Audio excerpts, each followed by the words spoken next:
daftar penyedia yang punya kemampuan untuk supply ada 19. Jadi tidak benar hanya 6. Ada 19. Dan yang menentukan masuk dalam e-katalog itu daftar namanya, siapa penyedia maupun harganya, bukan kewenangan dari kementerian, ya. Jadi di situ ada e-katalog, di situ ada daftar semua, dan itu e-katalog di bawah langsung pengelolaan dari LKPP, yaitu lembaga yang di bawah langsung Presiden RI, dan itu semua untuk pengadaan barang dan jasa kebutuhan pemerintah. Saya sepenuhnya menyadari bahwa dalam setiap kebijakan publik, pengawasan dan akuntabilitas adalah hal yang tidak bisa ditawar. Selama saya menjadi Mendikbudristek, setiap kebijakan dirumuskan dengan azas transparansi, keadilan, dan itikat baik.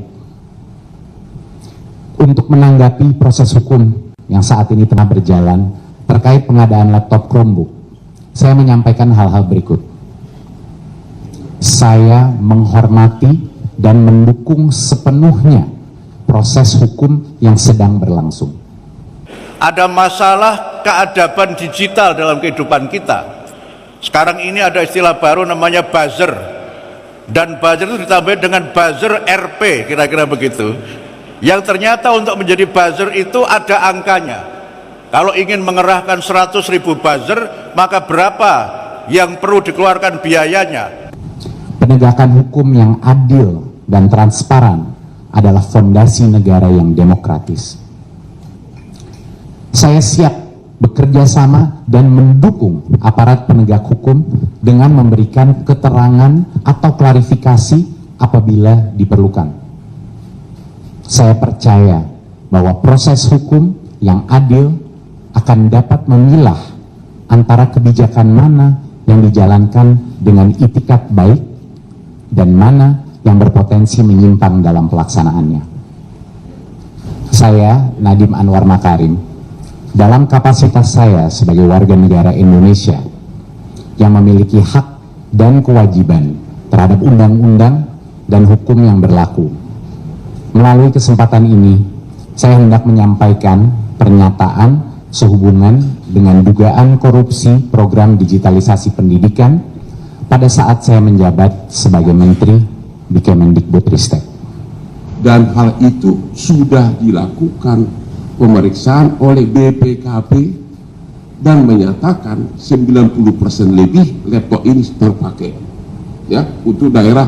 Jadi memang proyeknya beliau ini adalah khusus daerah yang 03T, maksudnya khusus daerah yang ada internet yang lengkap. Pernyataan ini saya sampaikan sebagai bentuk tanggung jawab moral dan komitmen saya terhadap transparansi, integritas kepemimpinan saya, dan kepercayaan publik. Saya tidak pernah menoleransi praktik korupsi dalam bentuk apapun. Saya mengajak masyarakat untuk tetap kritis, namun adil. Tidak terburu-buru dalam menarik kesimpulan di tengah derasnya opini yang dibentuk.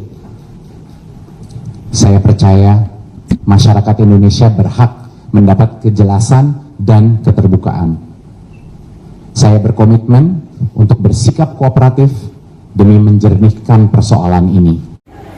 Untuk pertama kalinya, mantan Menteri Pendidikan Nadiem Makarim klarifikasi ke publik soal dugaan korupsi pengadaan laptop.